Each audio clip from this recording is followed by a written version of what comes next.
It means nothing. It means nothing. Miss another motherfucker. Go ahead. When's the last time you talked to your mother? Now you're more fluent. That was definitely the wrong intro. That was definitely the wrong intro. Let's see that. Hello, friends. Welcome to the Dirty Politics Show with your host, the Right Honorable Gentleman, name of Aladdin and Pirate. A lot is happening in this crazy world, and they're going to help y'all make heads from tales of it all. Now on to the show. We hope you do enjoy.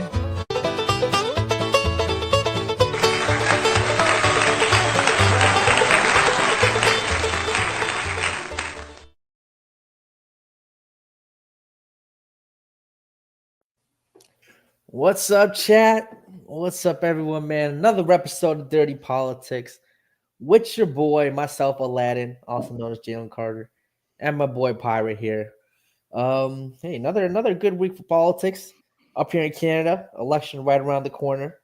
You know, essentially 1 week away, or essentially this week. Early voting's already happened.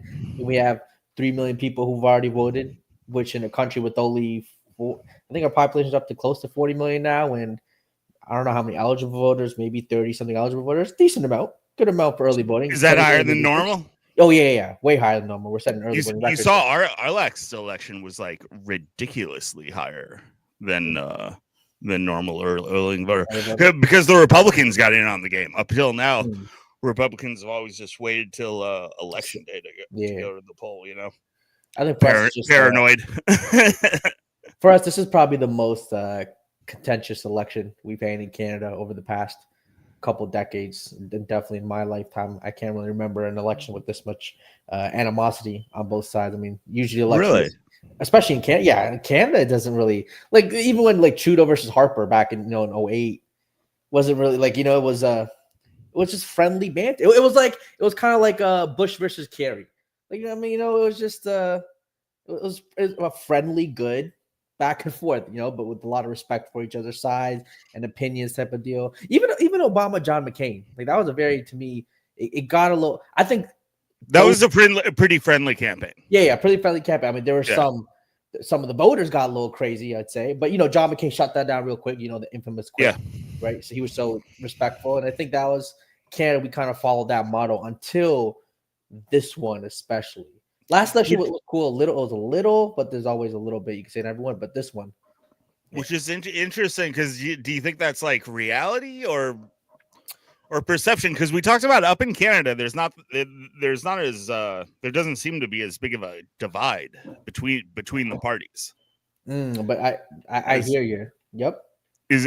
So do you think has a greater divide developed, or is it just the new social media age where everyone is like 100% all in on the team, no matter how much the difference between the teams might. The impact is really, mega north, as they say. Like, there's a whole fraction who are very, who use that to call themselves mega north.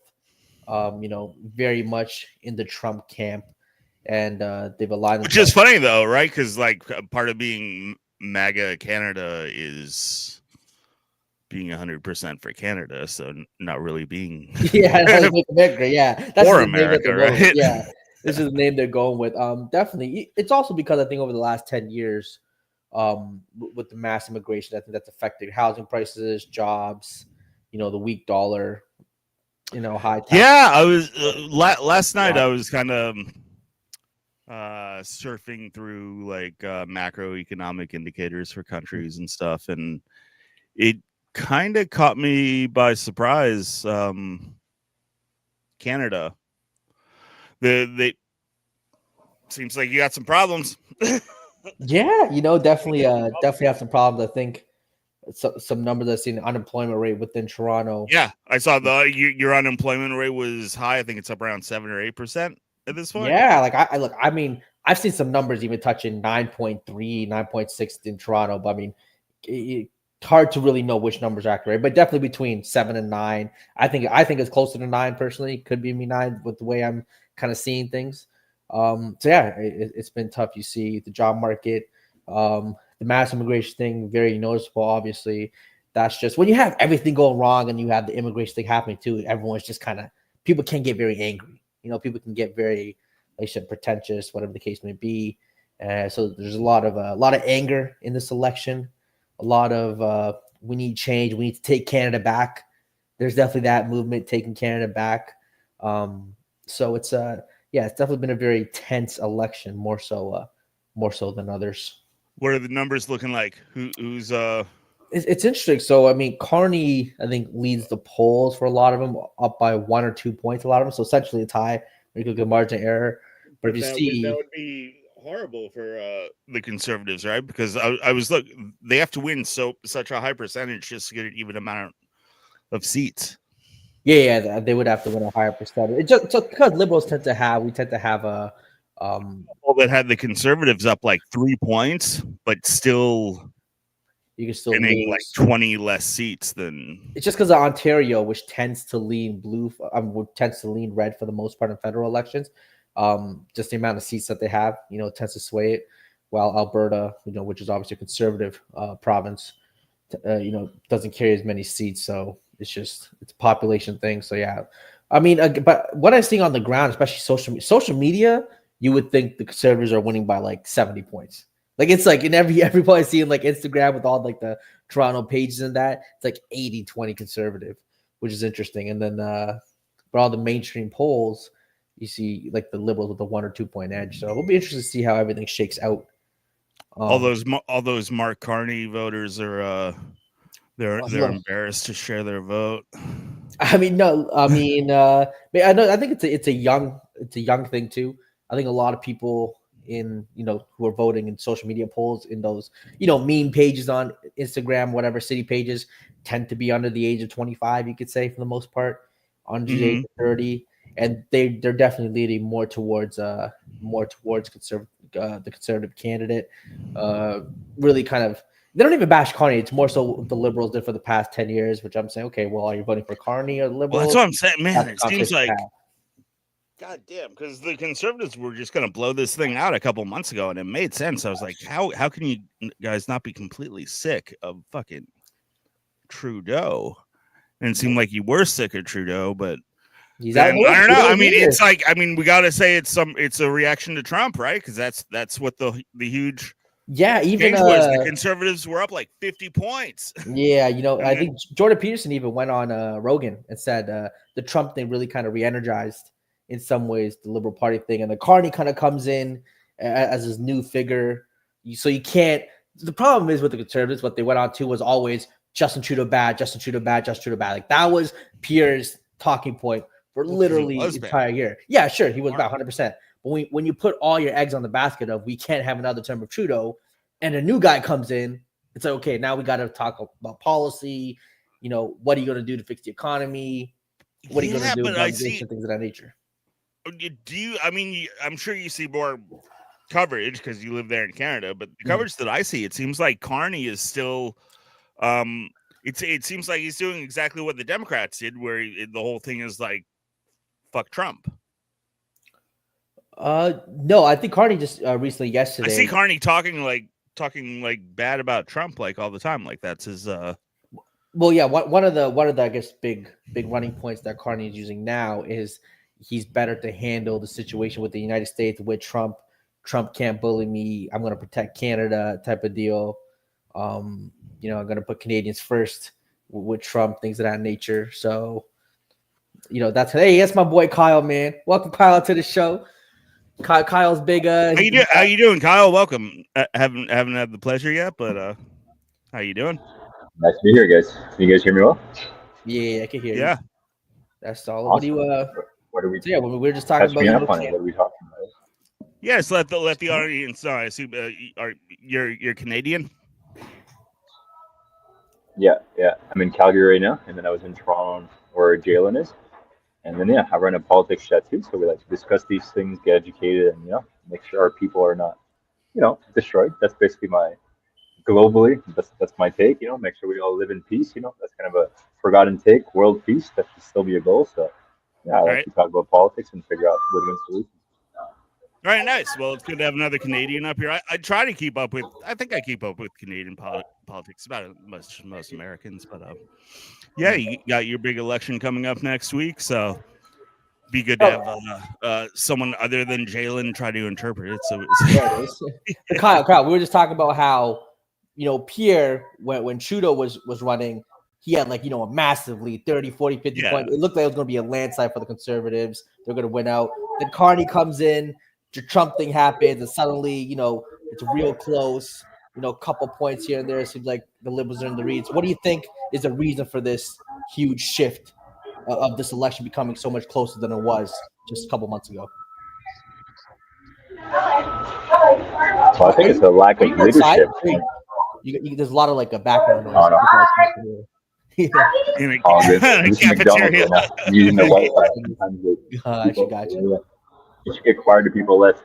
But yeah, I think just a lack of leadership from Pierre. Like he was just against Trudeau. He was like, I guess he's for a few things, right? But as soon as the guy got taken out, like the whole thing switched around. And one of my buddies, I don't know if you know him, Philip, just promoting too. Like he was saying that he's a conservative. He's been a conservative for a while, but his issues against the conservative was that they don't really bring about new policies. They just basically like shit talk, like they're reactionaries.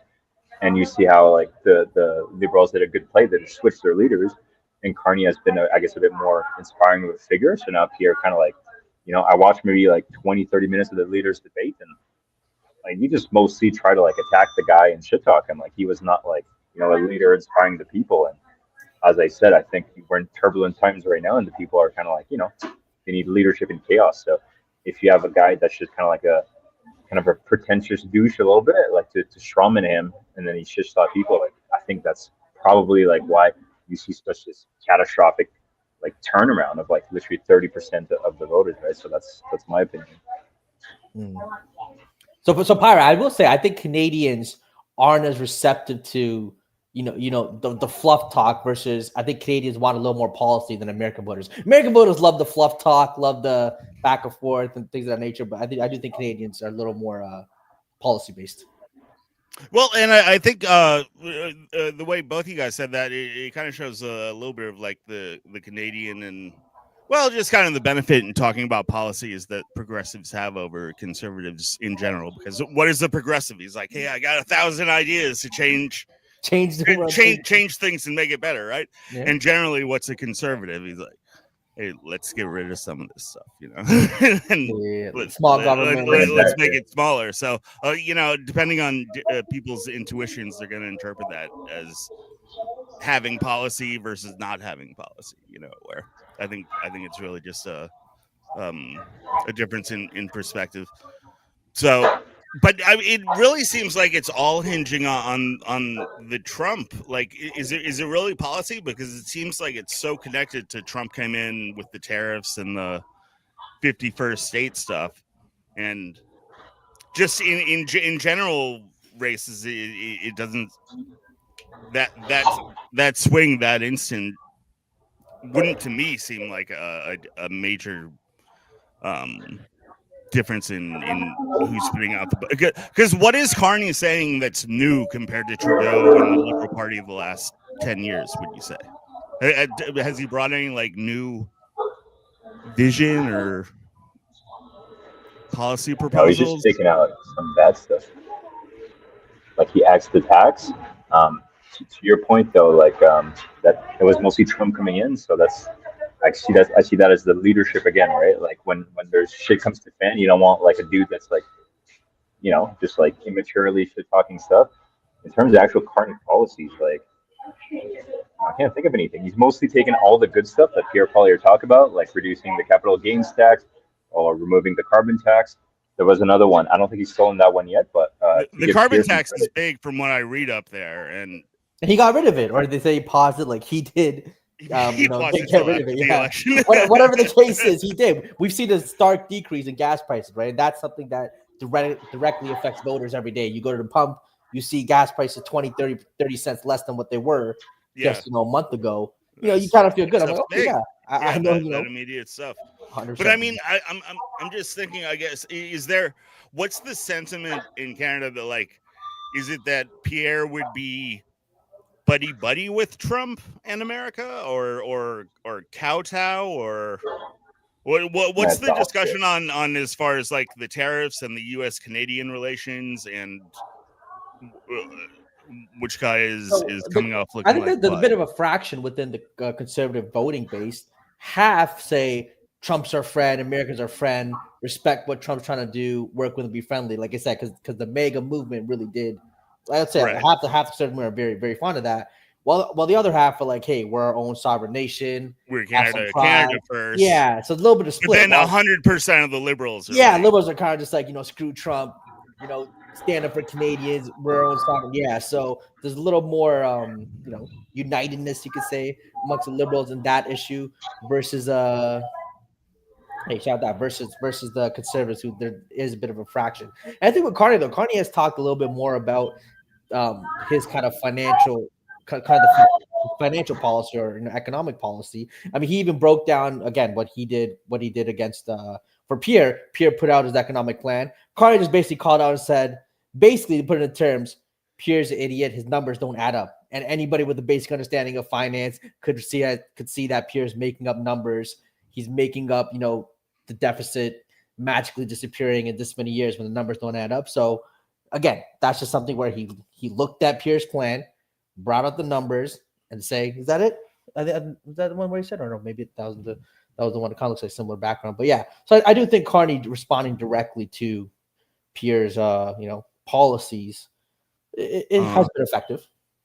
Here, let's watch a little clip for. I bet a lot of Canadians, this is the first time they've ever seen Mark Carney. But man, yeah, I've been tapping in a little bit more the last week or so, and like you guys must be drinking a lot of coffee Every day. to Every day. follow these guys, man. I swear, like Mark Carney, he's like ASRM, like three minutes into a speech or something. I'm dying, but let's watch a couple minutes to get your thoughts on whatever this is. Can't hear it. No, yeah, me neither. You can't hear it? No, can't hear it. It's just the sound of it too low.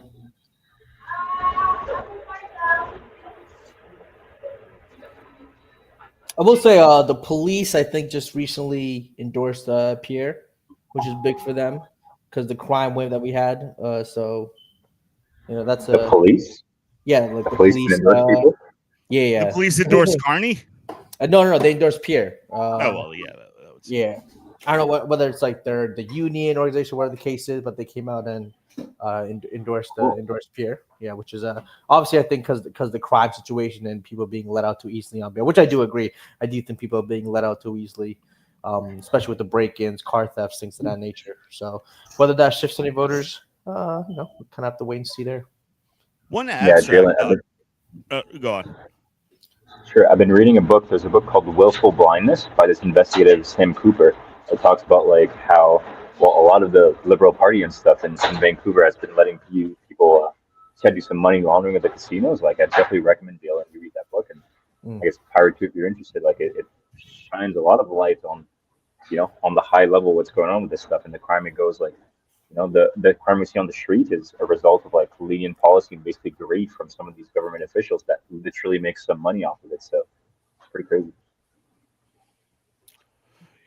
Yeah, no, politics is a dirty game. I kind of wanted to get like an abstract thought by you guys, just as far as like the structure and formation of the government, Canadian federal government,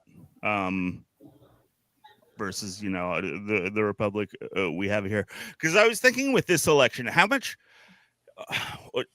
what percentage or feel of voters who go in to this election specifically are going to be ticking off like voting for a party instead of whatever individual rep member of parliament that pops up?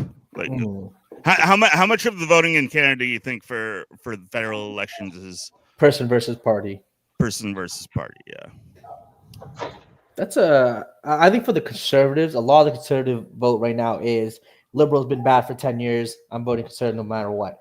Doesn't matter. But like just the general thought of I'm going in to vote for who becomes prime minister.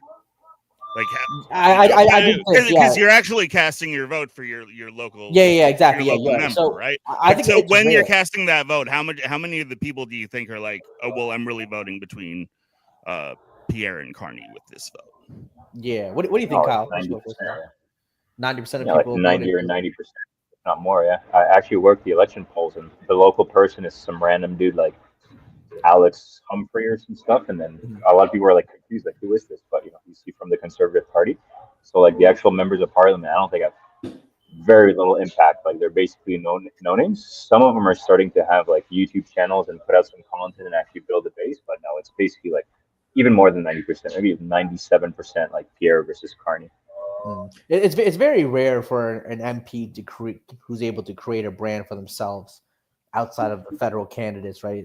There's a couple with big followings, have gone viral. I know in Scarborough, there's a couple, and I think in BC, I think there's an NDP candidate. I can't remember the name, but they've just been continuing to win seats, even though they know they'll never win the federal election.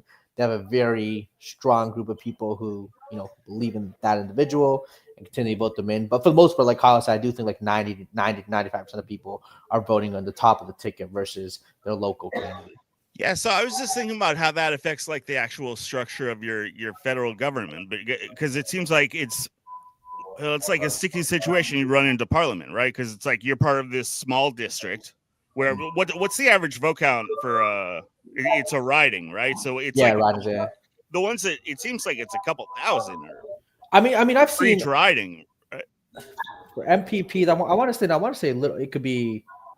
I mean, the I'm total sure some of the vote-wise. biggest have more. Yeah, it could be like seems 60, 70,000, 80,000. Seems But like there are sometimes a it could lot be. of ridings that are just like a Yeah, handful sometimes of it could be thousand. like a basically 20, like a congressman in America.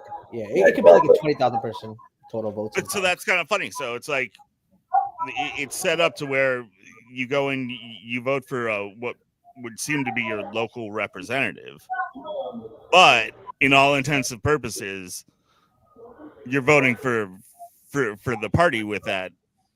So it doesn't seem to be like a real local representative in the government, because once you elect these locally representatives, they go off and form a group of 400 and just pretty much strictly vote on party lines. Like I saw some charts in Canada, average MP is like 98% party line on voting.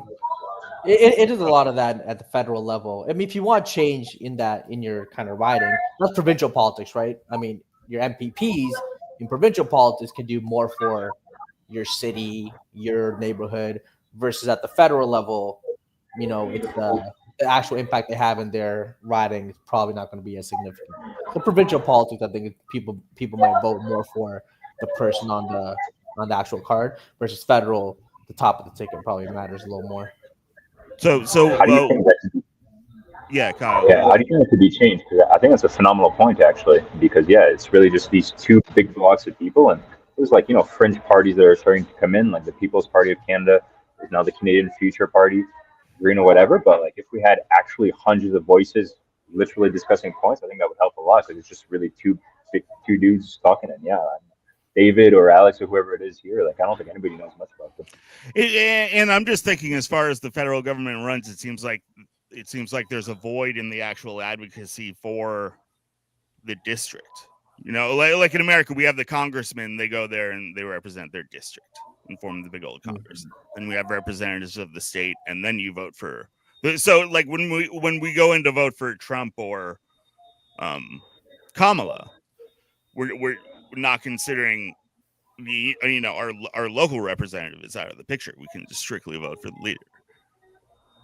Yeah, I mean, when you vote for so then we have that whole body of the Congress that's supposedly, I mean, it seems like less and less these days, but they're supposed to go there and basically represent your local district in federal government. Yeah, I think when people vote for the member for the Senate in America, I mean, I don't think they're gonna hold them to the same standard as someone they might vote to the House. I think people they vote into the House. Oh, totally.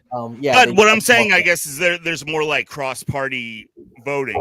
Like where one person will vote for like a Republican for president, and they probably won't, but they might vote for a Democrat or some other third party for senator or congressman.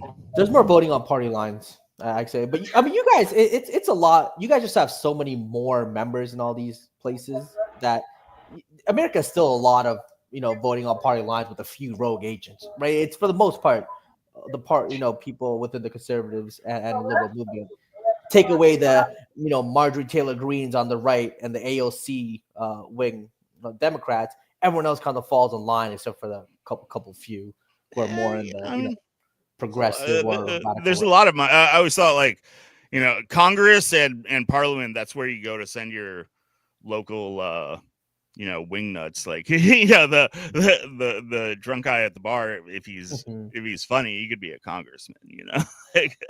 It's open, invited everyone. That's why typically congressmen don't just jump up to which AOC. What do you think about AOC? Jalen here. So last week he said that you're projecting she would be the winner of the. She could. I think she could be the Democratic nominee. I still think Gavin Newsom probably is still the front runner in that. Gavin Newsom, dude, he's like dropped off a cliff. He'll be back. Democrats hate him. I really feel I see a big old schism in the Democrat Party right now, where it's like there's a lot of infighting, and it's like either you're totally in on the progressive side, or you're totally in on the we've gone too woke. What do you think about the Trump third term that they're trying to push in? Maybe there won't be a Democratic nominee. Yeah, we could just solve it. Yeah. Don't have to worry about elections in 2028. Just get I mean, look, for Republicans, they clearly have a succession plan with J.D. Vance. I think he's going to probably be the clear nominee when he gets out there. But look, I think Vance versus AOC would be real interesting. Vance versus Newsom would be interesting, and a lot of that election might come down to how these how these tariffs might affect Americans down the line, and whether the stock market rebounding, the cost of everyday life, the cost of the grocery store, things of that nature, right? So still a few years away, but don't be shocked if AOC can win. How old will she be by then too? I wonder. They might make her wait. I think like 38 or 39. I think she might have been legally. Don't you have to be 40 to run for president? 35. Oh, 30. Oh, I thought it was 40. You have to be 35. Yeah. Okay. No, the youngest. Like Barack and Kennedy, they were both in and Clinton, they were all early 40s, like 41, 42. Gotcha. Yeah, technically 35. I mean, I find it really hard, like a 35-year-old becoming president. Hopefully that world doesn't pop up anytime soon. You never know. What do you? I just have a closing question for you guys. I'm just curious because I guess I run a political thing too, and you guys do as well. What do you guys see as your role for hosting the show and stuff like that? Is it just informing people, kind of like educating yourself, having some type of change? Like, what do you want? What kind of impact do you want to have for doing this? If it's best case scenario. Well, I'm not really looking to like change anyone's mind. I guess that's part of my philosophy is kind of libertarianish, right? So I'm like live and let live. So I'm like not the kind of like knock on a door and hand out a pamphlet and like switch political beliefs. But my whole thing is I'd like people to understand the different intuitions that people have all around the world, and just generally try to understand a little bit better that there are 8 billion of us, and we're all gonna have different ideas, and it doesn't make you an evil person to think differently.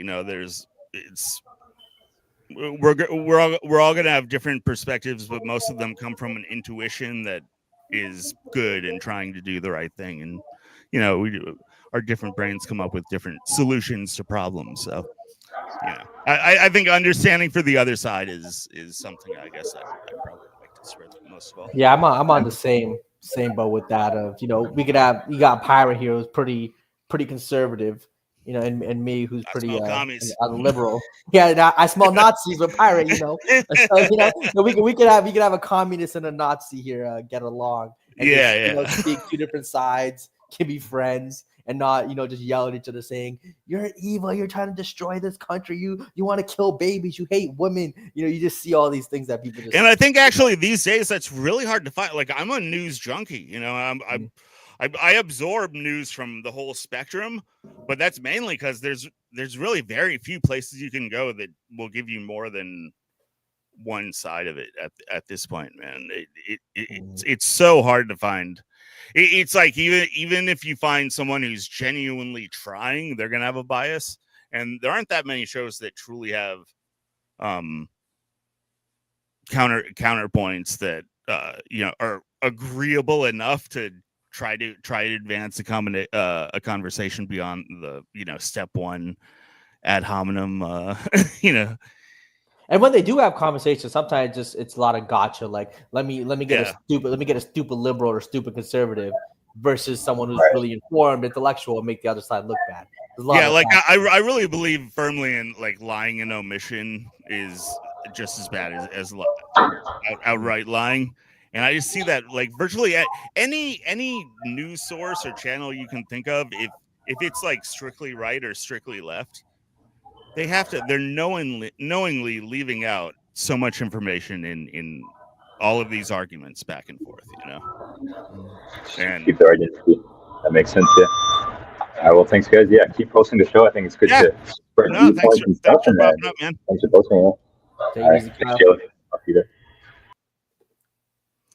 Yeah, you can't hear the audio, huh? Yeah, for on these pages, yeah, I can't. Damn, that's because I'm doing it like share the window. Before I was doing share or Microsoft Edge tab, but I don't know. Yeah. Obviously, I'm not the most technologically inclined fucking person. Oh wait, I think I actually saw it there. But yeah. So I mean, what are your predictions for this? For your election? Is it like big election night? Are people going to be sitting around like? They might for this one, yeah. I do think this is again really contentious one. People will be definitely following it, right till the end until the winner is announced. Oh, it's gonna be a close one. It'll be really close. I think the seat majority thing will be it'll be couple. It might just be a couple seats swing. This might be one of the closest elections in Canadian politics history. I can definitely see it. I think both sides have become energized now.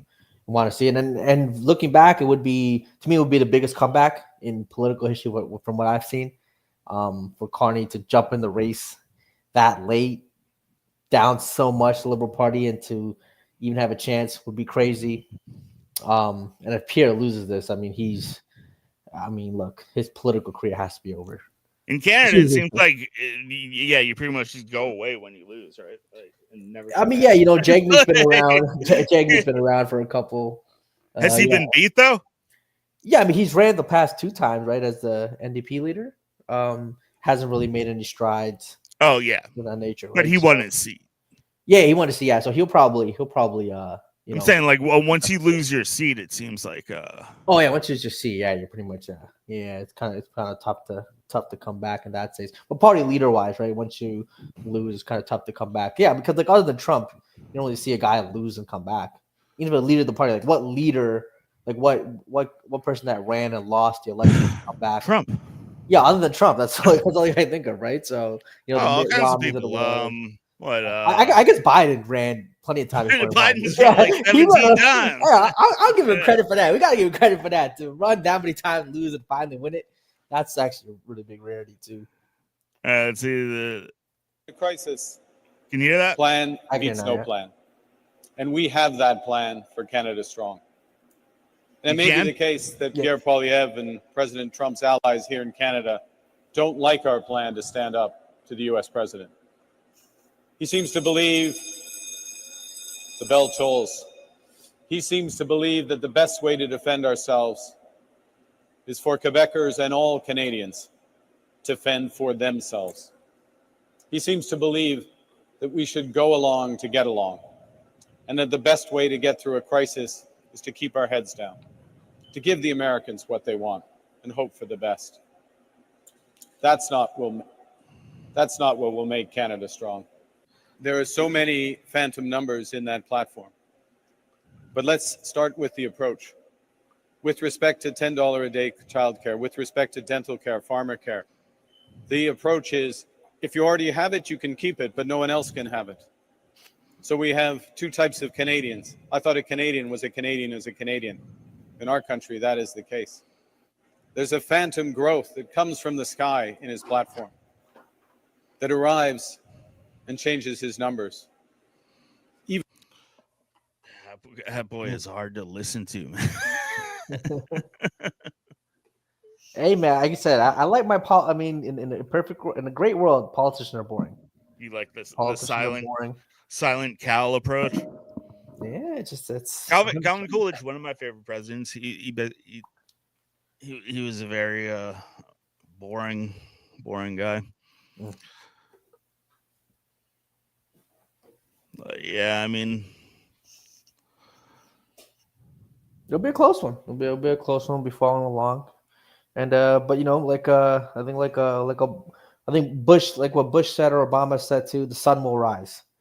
I think Obama famously said that after Trump won. The sun will rise, regardless who wins. You're still gonna have to go to your job the next morning. Your mortgage bills still are gonna come in a couple weeks, whenever that may occur. You know, so don't let people love to paint this idea of if this person wins, this person loses, it's the end of the world, it's the end of your country, this and that. Yeah, you know, that's just not look. Yeah, Do I think there's some world, leaders, it can be big differences. I mean, it can, but we're not. You know, we're not putting into power someone like you know, like the leaders of Iran or Iraq who just take away democracy. Yeah, it's just prime minister. I mean? Yeah, just prime minister of Canada. He's going to be worried. No, I'm just saying we're gonna some bridge from us. I always say even with Trump, too, even though I do think he tried basically like a city council in America. I mean, yeah, I look these leaders as much as I do think Trump, when you know he you know, the crazy thing with Trump, I always said the biggest thing that I didn't like about him was when he made that phone call to the Georgia governor and it was like I need you to find this many votes. It's not going to me, that was very problematic, but for the most part these leaders aren't going to, you know, just get rid of the charter or constitution. And you know, he makes a joke of the third term. I don't think he's actually going to do it. I think that's just more of a joke. I don't think he's actually going to be like, guys, I'm going to do it for a third time. He is. I've got to admit, he's got a crazy authoritarian streak. One thing I'm disappointed is we won the House and the Senate and the presidency, and I'm not seeing any legislation come out. Everything is executive orders. Mm-hmm. You know, when you have those three all at once, you got to do something. Yeah, and he keeps talking about the one big beautiful bill, the bill to save them all, like the Lord of the Rings, like we're gonna drop. And I do think politics is so heated these days. Like we're taking everything so day by day. I think the next, when the budget comes out, that's when we'll really see where the rubber meets the road. See if this Doge shit did anything. You know, see what the military spending, see what the spending overall is going to be. So, you know, that's not going to be for a little while. Yeah, I mean, but it definitely would be a different world if Kamala had a little different for sure. That is interesting. They said there hasn't been a piece of legislation yet to get passed, a big kind of monumental one. Which again, when you have all three is when you can try to push something really like what Obama did with Obamacare. Took a hard stance, signature legislation, get it done. Yeah. And legislation holds up much stronger than executive orders. You know. Yeah, executive orders they switch in every presidency, right? You write it off, write it on. But he is doing some fucking crazy, ridiculous shit with the executive orders. So. Do you are you a stock guy? Am I a stock guy? Yeah, I mean that's predominantly with work. Yeah, look at the markets. Do you hedge? Do you have gold? This is one that my biggest message for the world. Like this whole look, man. If the stock market going down 10% like ruins you, like that's a big problem. You know, the news is talking about people being ruined in the stock market by this last dip. So much like, oh, your 401ks and. I mean, think with the stock market, like you said, with the 401ks, retirement plans, and all that. Think with the market, you have to tell people too is I always say the market isn't a place where, for the most part, obviously exceptions, you're not going to, hey, let me give you $1,000, turn into $1 million. No, No. that's more not what like it's there for. That's more like That's what I'm saying. If you got ruined by the market losing 10%, Yeah. you're just like straight gambling. You're Yeah. not an investor. Look, if you're 20, 25 years old, just out here gambling with options, playing a risky game, all the power to you. You can do that, try to make a million. But for the most part, the stock market for a lot of people is, let's say you've done well in your life, you're in your 40s, you've sold your company, you might have made, let's say 20, 30 million, whatever. You give it to an investor, you invest with us, we invest that for you. Stock market loses 10%. We probably lost like 7%. It'll come back. Right. It's about protecting. It's about protecting wealth and kind of slowly going. Hey, kids out there, my number one rule in investing, and it's the easiest rule, and you'll be a happy guy from now until you die or cash in your investments. It's buy gold. If you buy stocks, buy gold. If you're sitting on gold and stocks, you're chilling. Like you are not worried about a 5 or and buy physical gold. You can buy physical gold and just have that too. You have to. 100%. Just in case you ever need cash, you can easily go right away. Gold will always have that value. Yeah, but always hedge your stocks. Hedge your stocks, kids. Get gold for every dollar you buy in stocks. Buy $1 in gold, and you'll be chilling when one goes down. Your risk tolerance is all. Yeah, your risk tolerance is all. Where you are in life, you're willing to lose it. Look, you can have $100K in the bank, and if you're okay losing all of it because you can sleep on a friend's couch and make it all back because you're still 23 with no responsibilities, really, you can live that life. Sure, but someone who's married with kids, a mortgage, probably not going to risk losing $100K on the crazy call option where he's risking that $100K to win a few million. Well, that's why I think it's just so disingenuous the way the media is portrayed. Like,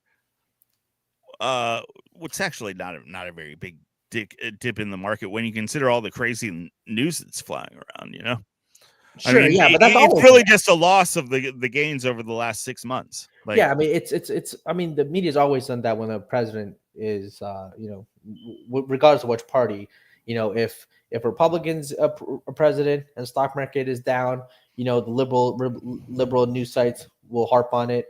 When a liberal's in president, right-wing news sites will harp on the markets being down, this and that. I've always said the stock market is not as impactful to most Americans like they pointed out to be. I think the stock market hurts much more of the very wealthy in America rather than the middle class. And I think the people, look, if you're making 40, 50, 6K a year, struggling to pay, living paycheck to paycheck, struggling to pay your rent, your light bill, things of that nature, you don't have a lot of money in the stock market. You're not really risking there. You're putting your money in your rent, putting money in your food, you're putting money in your car payment, you're putting money to live your life.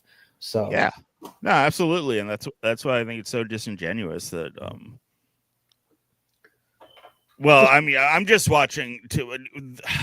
It seems like every left leaning news site is so on edge the last week or two. It's like every story is just 30 straight minutes about how we're like straight in the middle of Nazi Germany and I haven't even looked at.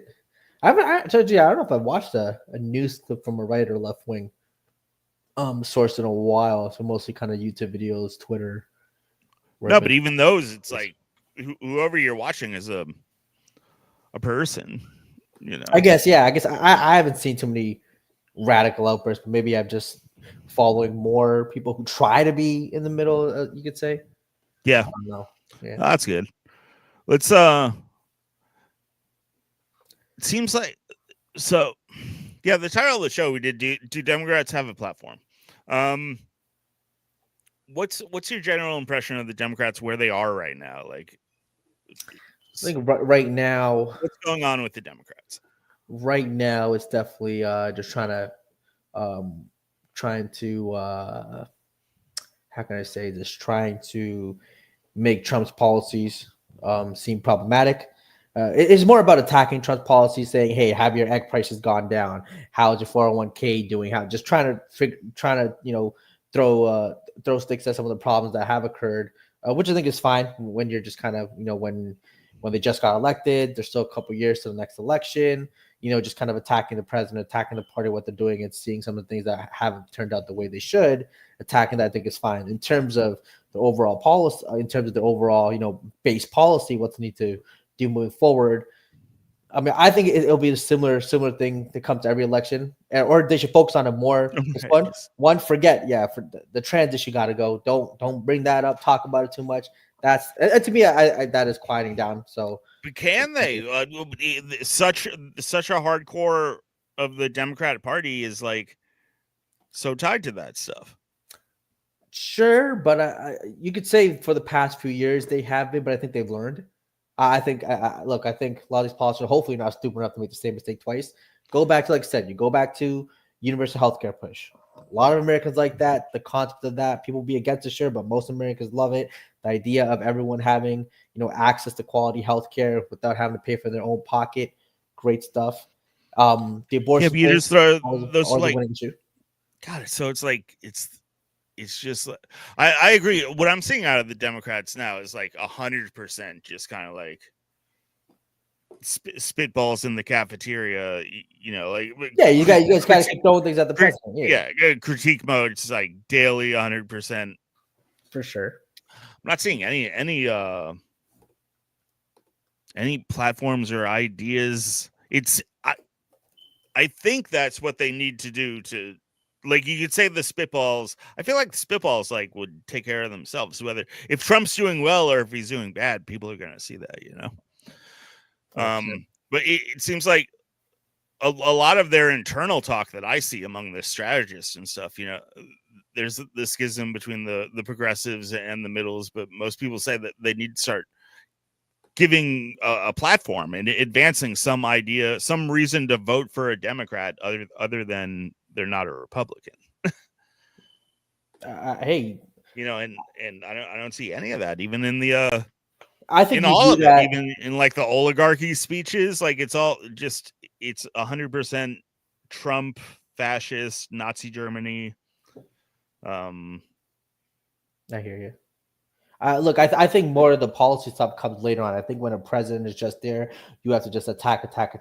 I mean, and it happens all the time when a president just comes up. You don't really, especially within the first year when they're elected, you can't really start promoting what your action plan is, but you have to kind of critique who's in charge. And we saw it, like when Obama got into the office, Republicans had a whole plan, attack. When Trump got into the office first time, attack. When Biden got into the office first time, the other side.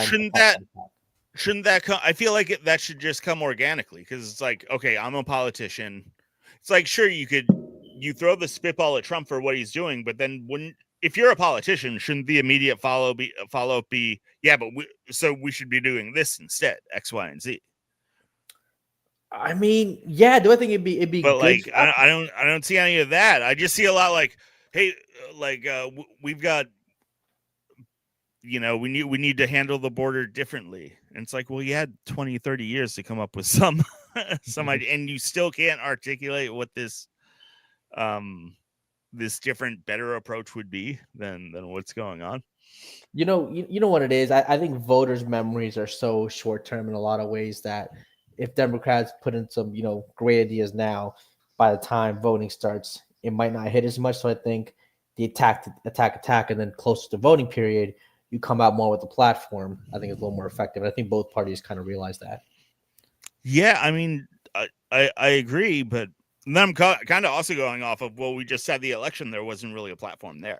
So that's really what I'm looking at. It's not just like where we are right now. It's kind of like, it's like Groundhog's Day. I feel like I'm waking up to the exact same like Nazi Germany angle, like going through the actual election, going through the whole campaign for the election. I hear it. And the whole Biden thing, it seems like they're really tearing themselves apart over whose fault Biden was. I wanted to watch this clip real quick of you like Elizabeth Warren, right? Oh yeah, I think an Elizabeth Bernie ticket would have been the best thing for the country. Right. Yeah. All right. Well, let's see what she had to say on this. Do you regret saying that President Biden had a mental acuity? He had a sharpness to him. You said that up until July of last year. I said what I believe to be true. And you think he was as sharp as you? I said I had not seen decline. And I hadn't at that point. You did not see any decline from 2024 Joe Biden to 2021 Joe Biden? Not when I said that. The thing is, he was sharp. He was on his feet. I saw him live event. I had meetings with him a couple of times. Senator, on his feet is not praise. He can speak in sentences is not praise. All right. Fair enough. Fair enough. Look, it is, the question is, what are we going to do now? Okay. Hey, shout out Elizabeth Warren, man. You stand by your man. You stand by it. I guess she's trying to do like a left-wing Joe Rogan or something. Do you know who that guy is? I have no clue who that is. It's funny. You ever see Between Two Ferns? No. Oh, with Zach Galifianakis. It's super funny. Gotcha. Comedy shorts. But yeah, he looked like that. I was almost like, is this even real? But I don't understand any of this. Like going back the whole blame game on Biden. It's like maybe you can help explain, because to me it seems all right. Now looking back, I'm seeing all of the Democratic Party is kind of like pissed at the politicians for like, how come you must have known, right? And then the politicians are like, well, I didn't know. He seemed good up until the debate. Look, I think everyone knew he was in. Well, I'm thinking. Yeah, everyone well, knew. for the last 4 years, is this just like how big the gap in society is? Because to me, it seems like everybody on the right for the last 5 years was saying, "Look, this guy's a walking zombie." Look, everyone knew, but what do you want the Democrats to say? Oh, our leader is slowing down because of his age. Like, what do you want them to say? I just don't understand, because now it's months later. Like, I don't understand these two people in this video clip. I don't understand the interviewer, and I don't understand Warren. Yeah, I think I don't understand what they're saying. Like, so I don't understand Warren what the point really was. didn't know, and but then this guy he seems to be in kind of antagonistic. Like, come on, really? Like, you didn't know? But I don't know. Maybe. So like, did he not know either? Like, did the average? Everyone knew Joe Biden was getting old. He was slowing down without a doubt. But like, I'm just if I'm in that party, and he's my party's leader, I'm going to deny until we win the election, and if we go from there. Like, that's politics. You're not going to go just like how Ted Cruz will ignore Trump calling the things that he did about his wife. Like, oh, you just kind of overlook it. Yeah, you go with it. What do you want him to do? Do you want him to continue? Well, no, I mean, the option would have been abandoning him sooner. Yeah, right? sure. So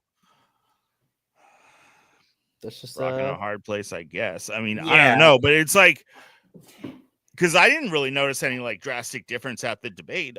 He was the same.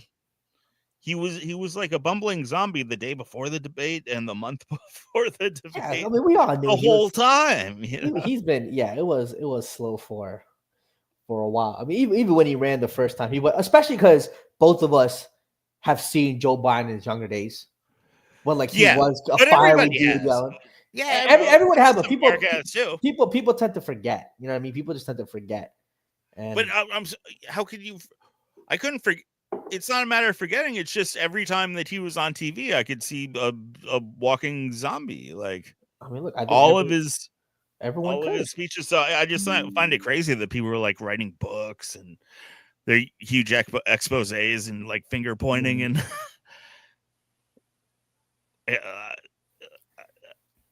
I'm just trying to see who's like lying about it and who really didn't know, because that seems like you have to be in such a shell to.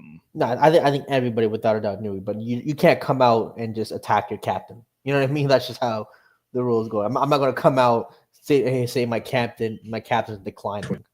Stood up and said, we're going to manage to net zero by 20. Have you heard this clip? Let me hear it. I haven't. All right.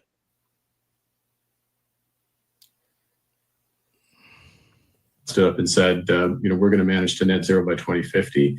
Actually, we're going to have specific targets by 2025 and 2030, so you can measure the short term.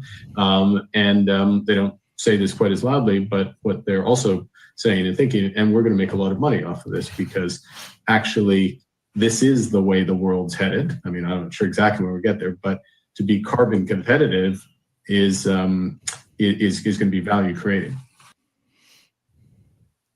So what Carney like gives. Well, he was talking about it's kind of like, the next step, the whole climate crisis, climate change, and how that's going to affect the economy with regulations and the whole. you know, I think he talked about somehow trying to be the forefront of. I mean, look, do I think the first?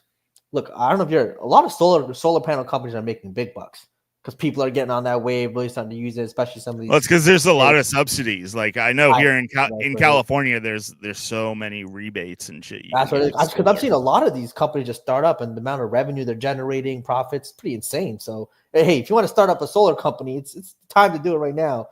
I do think in the end, solar is gonna be a big answer. It seems like it just has to be, you know, like this. Yeah, at some point, yeah, exactly. Right there, like, yeah, I think we'll run out of oil before we run out of the sun. You know, nuclear is big, but the Carney really rubs me as like an ultra fucking globalist. You know, the WTO pushing the. I got a big thing against the whole climate. I mean, when it comes to climate crisis, climate change. Yeah, I'm not really that big on it. To me, I just think there's more important issues. Do I think it's a real issue? Sure. I just think there's more important issues facing us as a people, society. No, yeah, and I feel like the climate change is like one of the biggest levers that the globalist elite have to like really pull and manipulate the market for the next 20, 30 years. You know, I'm a big. I do see the global elite hypocrisy. Like you see the whole private jet thing, people talking about climate change. Well, dude, answer me this: well, like, why are you fucking Canadians and Swiss and like worried about climate, the world getting warmer? It would be so much better for you. Yeah, look, that's the thing that I've never gotten. You guys are living up in a fucking frozen tundra. Yeah, I would say selfishly, I don't see climate change in my lifetime being a some catastrophic issue. It's not a bad thing, Jalen. It's actually a good thing. Look, it totally coincided with the last 100 years have been the easiest 100 years to be a human in the entire history of the world. Yeah. You know. Sure, yeah. Do you think some point if we went on this route, air pollution could become problematic? I know some countries already is becoming a little problematic, but let's say 100 years from now. But let me draw pollution. I'm very against. Okay, like, gotcha. Clean up 100% of the pollution. I'm fine with that, and like go ahead. What I'm against is the whole CO2 myth, the global warming climate catastrophe due to too much CO2 in the air. Gotcha. Because that is bullshit. They never mention. Look, man, if the world went up a couple of degrees, it would go up and get more humid. There would be more moisture. Overall, the world would become lusher. You know, like if you got the 8 million mile camera, if we get warmer, the world becomes more green. You know, for half the Earth's history, there was no ice at the poles. Like we don't even need ice at the poles. That's not beneficial. You know, cold weather is not beneficial for life. No, sure. No, I hear what you're saying without a doubt. I'm not too huge on the climate issue either. I think Democrats should kind of move, not ignore the issue, but it just to me it shouldn't be like a top 2 or 3 issue. It could be talked about as a mid-tier issue, but not a top-tier issue. Yeah, I mean, I'll take that. I mean, really, it should be like the 30th issue. But yeah, that's fine too, I guess. My Oakland, we just voted in our new mayor. Oh, liberal, conservative? What is he? Well, yeah, I mean, liberal. It's Oakland, you know, like we bang our heads against the wall. Like we just recalled the mayor. Same mayor, so new candidate, right? No, yeah, new candidate. It's Barbara Lee. She was the Congress. Here, I got a little clip of her. Here, let's. Oakland, California. You're calling for a $50 an hour federal minimum wage. That's 7 times the current national $7.25 an hour.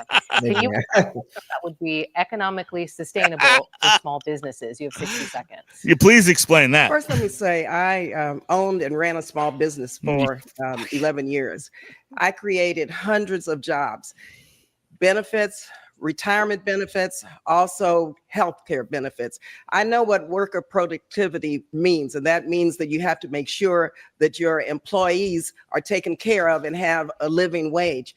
In the Bay Area, I believe it was the United Way, came out with a report that very recently, $127,000 for a family of 4 is just barely enough to get by.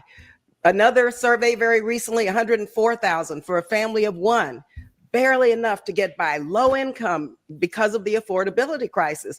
And so just do the math. Just do the math. Of course, we have national minimum wages that we need to raise to a living wage. You're talking about $20, $25, fine. But I have got to be focused on what California needs and what the affordability factor is when we calculate this wage. Ms. Lee, thank you. Should ask. So I mean, crazy. So why are Democrats? She won, so she won. Maybe hey, so if why you are Democrats so retarded? No, with hold on. the economy. If these candidates lost to her, they're a bunch of idiots. To lose to somebody who says $50, she's just pushing the standard minimum wage line for Democrats. Minimum wage. We got to raise minimum wage. I think care for the poor. That'd be the whole $50 minimum wage argument now again absurd. It'd be interesting if you want to say just in Silicon Valley. Maybe you can figure it out in that. You know what? We can have a conversation. Jalen, I feel like you deal with numbers enough. I mean, dude, the minimum wage is like one of the easiestly dispelled myths in economics. It makes no sense. You can't set a boundary for how much labor costs. Like if your labor is not worth $50 an hour, there's no law that you can put in. But what's amazing about this clip, not only that she won, but I mean, she's been our congressperson for like 30 years. So, but I mean, it's the standard. She took the joke on minimum wage because that's the immediate. Oh, you want to raise the minimum wage to $15 an hour? Why not $100 an hour? You know.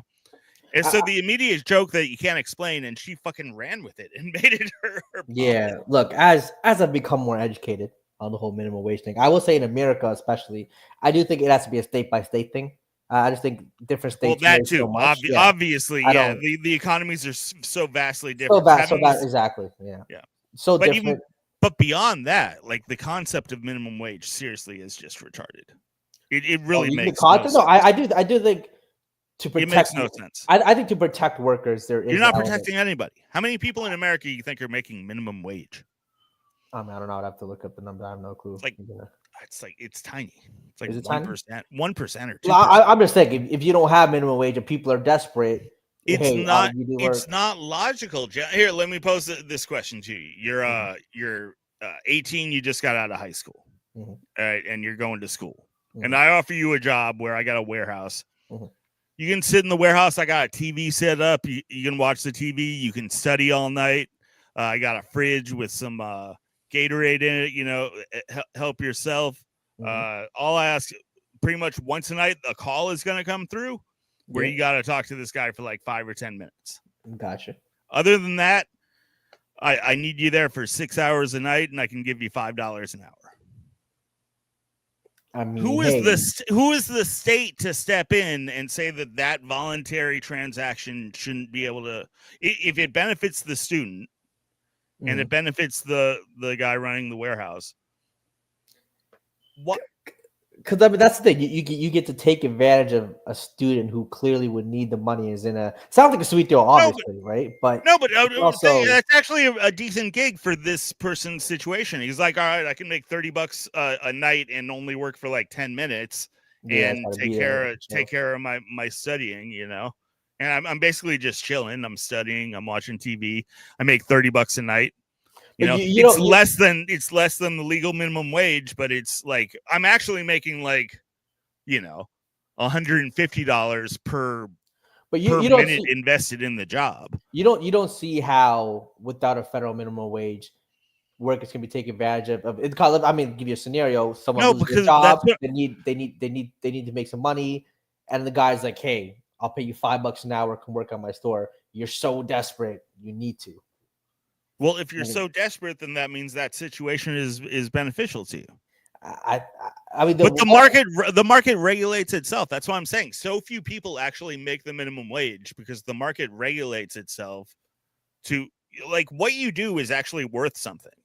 Democrats have it in mind like, oh, everyone should have food, everyone should have a house. So like, all right, so the 80 IQ guy checking in at Best Buy, everyone should have food. Well, I mean, but everyone does have food because the market's so plentiful that everyone has food. Even homeless people in America have food. Yeah, I mean, look, yeah. But I mean, there's no way for the state to step in. It's just like price fixing. You can't say how much a basket of eggs is worth. But price control is actually how we, and this is great for our medical system. So we have a law in place where certain drugs, right? The most it can be priced at is the average between the lowest and highest countries. So let's say New Zealand is pricing it at $20, America's pricing it at $200. The most it can be priced in Canada is the middle point of that, right? So that kind of protects consumers. So and I think that's a good thing, right?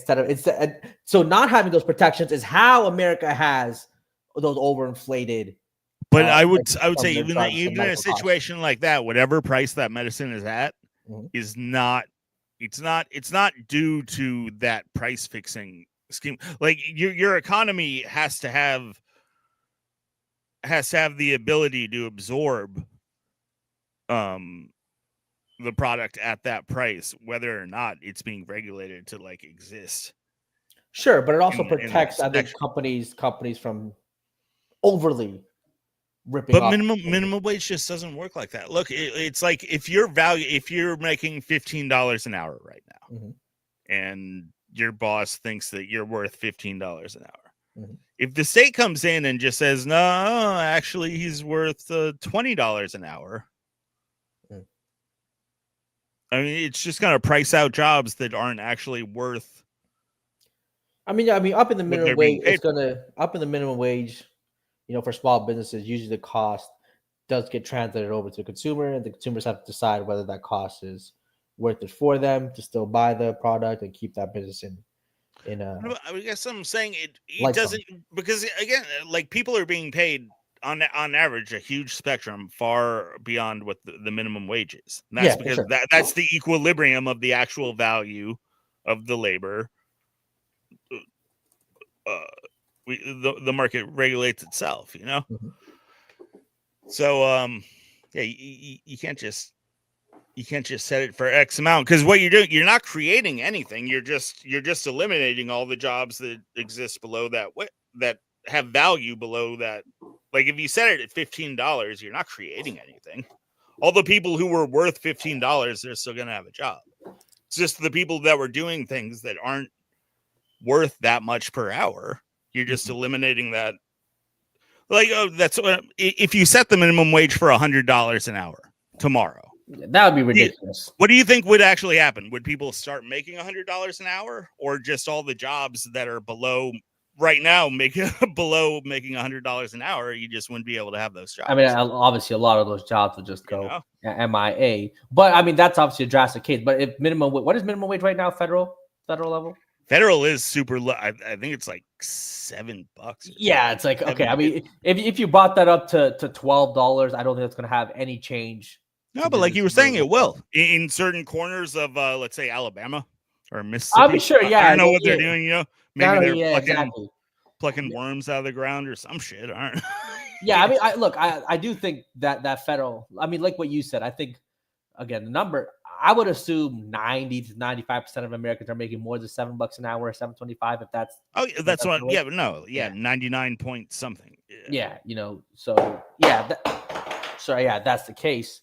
And I see your point. You just kind of want the market to dictate the value of what you bring to the table and be paid according to that. But I do think there just needs to be some protection. Maybe that's not a minimum wage, but I do think that's a fine protection to have. But I do think you got the unions But like all of the economic activity has been moving to the red states with the right to work,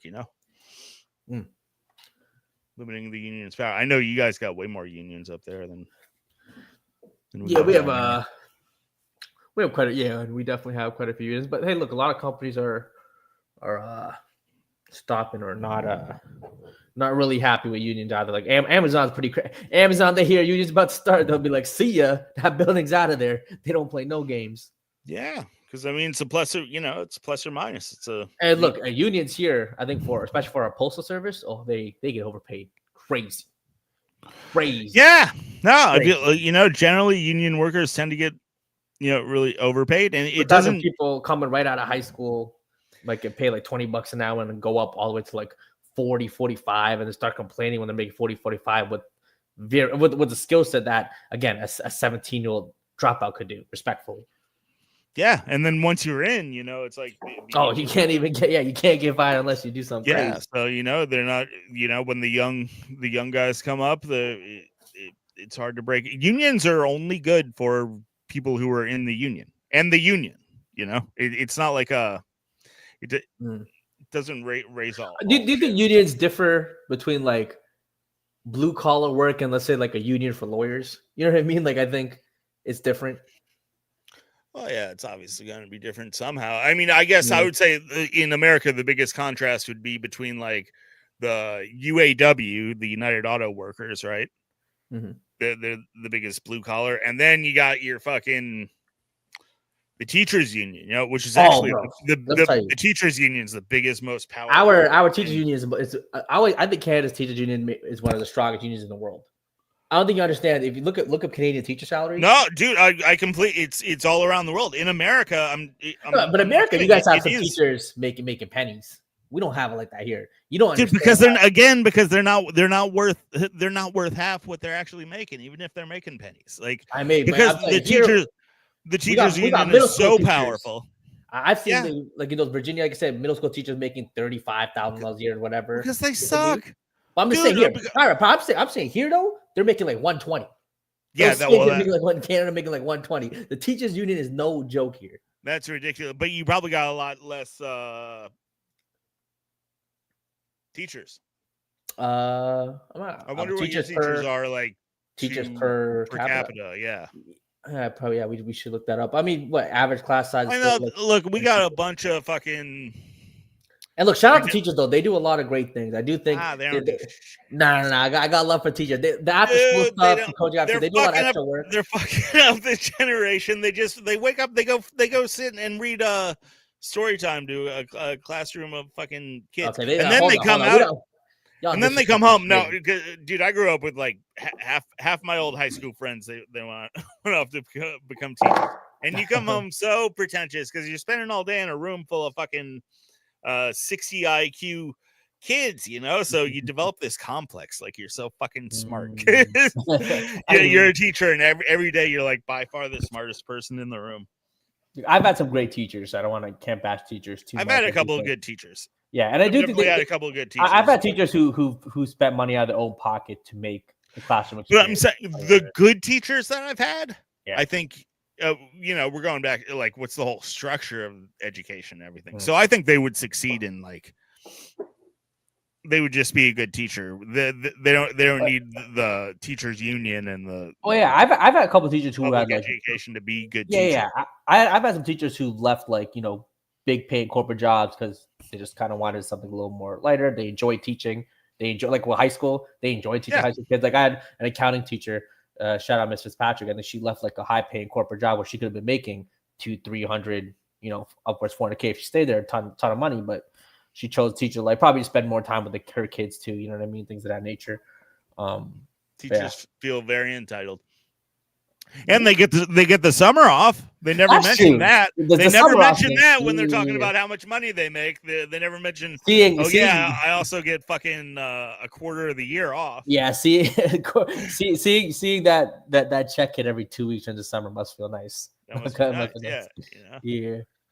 I do have to leave a little bit in like a couple minutes. Yeah, no. I think it was no real big bombshells Yeah, nothing too this crazy. week as far as news. There's a lot of extensions off last week, and for sure. Kind of shake up in the confidence, seeing where this Trump administration's going. I guess if I'm going on a week by week grading, probably dinged him a couple points this week. Just losing a little bit of confidence in what's going. Look, I do think the Republicans have to have some sort of legislation. I don't know if the tax cut is coming, but he did that last time, so I don't know whether he's going to cut it even more. Or is he going to? Well, I mean, hopefully it's supposed to be one big, beautiful bill that ends all bills. So, like, completely, you know.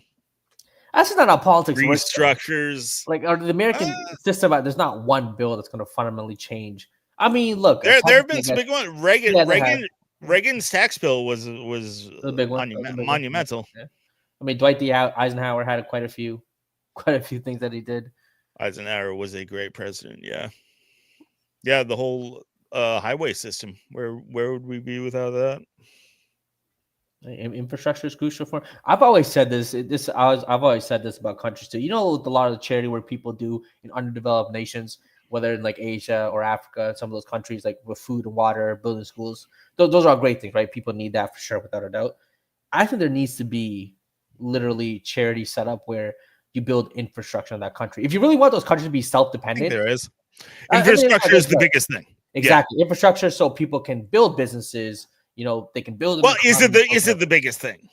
It's not. I mean, obviously, survival. It's not the biggest thing, food, but water, it's one of the first. It's one of the first steps. Yeah. No, infrastructure definitely needed to become self-sufficient because you don't want to just be supporting, continually giving a country decades without them trying to become self-sufficient, right? Yeah, roads, and water. Roads, building, access to water, without roads and water, and now electricity. Roads, basics. For sure. Yeah, most of our infrastructure here in America is done locally. Yeah, I mean, look, infrastructure in America, Canada, a lot of modern countries is, for the most part, done really well. Though I do think that the Japanese and Chinese, their ability to build train stations or just whole routes in literally 10% of the time that it takes us is insane. But the two in China, they can do it because they got a billion fucking near slave labor. They can just throw at any project. Well, what about Japan? How are they doing it? Well, in Japan, again, I was looking at those economic indicators. Mm-hmm. Do you know how Japan's debt is ridiculous? Like America, we're pretty big. Our debt to GDP has gotten to like over 120%. Mm-hmm. Japan's at like 270%. Oh wow! They're ridiculously in debt. How are those countries like Saudi Arabia, Dubai, Qatar in debt? Hardly not any. Debt, yeah, but they're good spots. I want to say their development over the past 20-30 years, it probably has to be top of the world, right? There's been the countries that developed more than Dubai. Going from where they were to where they are now. Yeah, you'd have to say, right? Yeah. I mean, Saudi Arabia is doing crazy stuff. They're like, I mean, just looking at pictures of, because I don't really realize snow mountains in the desert. Yeah, going from like going from deserts to now skyscrapers, like beautiful buildings. Like their architecture it's beautiful. It's something they're able to do there is absolutely stunning. Yeah, they got top of the peak. And I mean, you gotta. Why don't you? I mean, hey, move to no tax whatsoever, no income tax. Move to Saudi Arabia, Dubai, Saudi Arabia. Hey, I think you probably have better luck passing. Actually, could I pull off Middle Eastern? You get a little tan going. Just get a little tan going. You'll be all right. I got some bronzer. Yeah, get a little. I mean, look, there's so many white guys that be moving there. Hey, the only color that matters over there is green, baby. You got that green. Yeah, that's true. It's cool. Yeah, but I mean, we'll see, right? Because the Middle East is such an interesting place because they got so much money because of the oil and stuff. Yeah. But the oil is a finite thing. So when you're talking about like 300, 500 years, their development. Yeah, I wonder how that tax thing will work out when there's no more oil. If that no income tax. Yeah, all that other that's what I'm saying. And then sinking like a bunch of money into I don't know, is it like this the princes and people with all the money over there, they seem like kind of the new money people who just came into money, and so they're like running out and buying Lamborghinis and buying like $100 yeah, billion fur planes. coats and It's different. It's different levels. Different. Yeah, what will the Middle East? I mean, honestly, look at.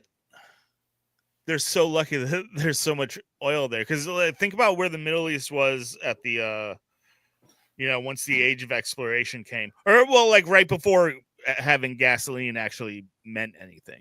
Yeah. Right. Like what if they didn't have any gasoline? There's not a lot going on in the Middle East. It's like which is why they're investing now into so many other things. Where there's other businesses, sports. This whole sportsifying the Middle East. Buying sports teams and all these leagues, things of that nature. It'll be interesting to see. I will say, speaking of the no income taxing, a lot of people go, move to Florida or Texas because there's no state income tax, right? In those places. But they still pay federal tax, correct? In those places, you still have to pay their federal tax. Yeah, you got to pay federal. Yeah. Why don't people just move to Puerto Rico? Because don't they have like a federal tax exemption? Well, it's a territory. Puerto Rico is a territory. Okay. I'm not exactly sure how that. Yeah, because I remember I came across a tweet. I'm pretty sure Puerto Rico is very like liberal or Democrat, blue in their local politics. But I know they pay less taxes than Florida and like if you had a less federal taxes. I mean, I think if you combine federal and state income tax. I think federal is just uniform. I don't even know about. I think Puerto Rico, Puerto Rico taxes. Because I wonder, like, why would a businesses just move over there? Go to Puerto Rico. I mean, I think Puerto Rico is like pretty impoverished. Really, I don't know. It's kind of out in the middle of nowhere too. Like if you look on a map, like Puerto Rico is like when you're in Puerto Rico, you're in Puerto Rico. Like you're not you're not in America. Yeah, and you're not really anywhere else either. You're Puerto Rico and a huge ocean surrounding you. So it does look like a beautiful ocean for some of the pictures I've seen. Yeah, but I mean, if you want the island life, why not go to Hawaii? Mm-hmm. The taxes, Puerto Rico, you save a ton in taxes. Are you looking up their tax? Yeah. Wait, when you say saving, are you saving in federal taxes? So I'm trying to look up what their tax situation is. Because if they're I would almost imagine that Puerto Rico's got a high local taxes. Do you know that they have low taxes, or you were just guessing? No, I mean I just saw like a tweet when I was going around when I was so they have low taxes. And they just mentioned with Puerto Rico being in quote unquote a tax haven compared to I would say probably just a combination of like you're really far out there, so you're not really you're just out in the middle of the ocean, like so it's really like a destination. Like you can't really set up I guess you could set up some kind of manufacturing or something. Net taxable income, the most 30 anything over 61,000 and there's no tax bracket over this is 33%. That's ridiculously high. Wait a minute, that's that's kind of high. That's higher than California's got the highest in the states at like 15%. But they don't pay any 33%? No. That's your answer right there. I think that's the total, like the total. So there's no like when people combine federal and state, so that's their total. So they're taxed differently federally? Yeah, I think that they have like a federal reprieve or something. They don't get taxed federally. I'll have to look into that. Yeah, I have to look into it. Maybe next time we'll look into it. Yeah, we should look into that. And we should make because again, if you're making like a couple $1 million at 30%, ask any millionaire they'll live with. If 33% was the max, I gotta look into that. I want to look into it. Yeah, that sounds kind of weird. A cap. Yeah. I haven't heard that in a. If that was the case, that would be really good. If you're a rich person, that's what I'm saying. Yeah. Yeah, then you would bypass because the top federal right now is 37%, and then you have your state taxes added on to that. Gotcha. All right, I got that on Pirate. Good one. Yep. Maybe we should think about the Reagan versus Obama. Yeah, next week. Shoot, maybe we have to. It's actually my birthday on the 30th. When is the? Do you know what night your election is? Double check it here. Is it on? Canada. It is Maybe we could do a election day special or something.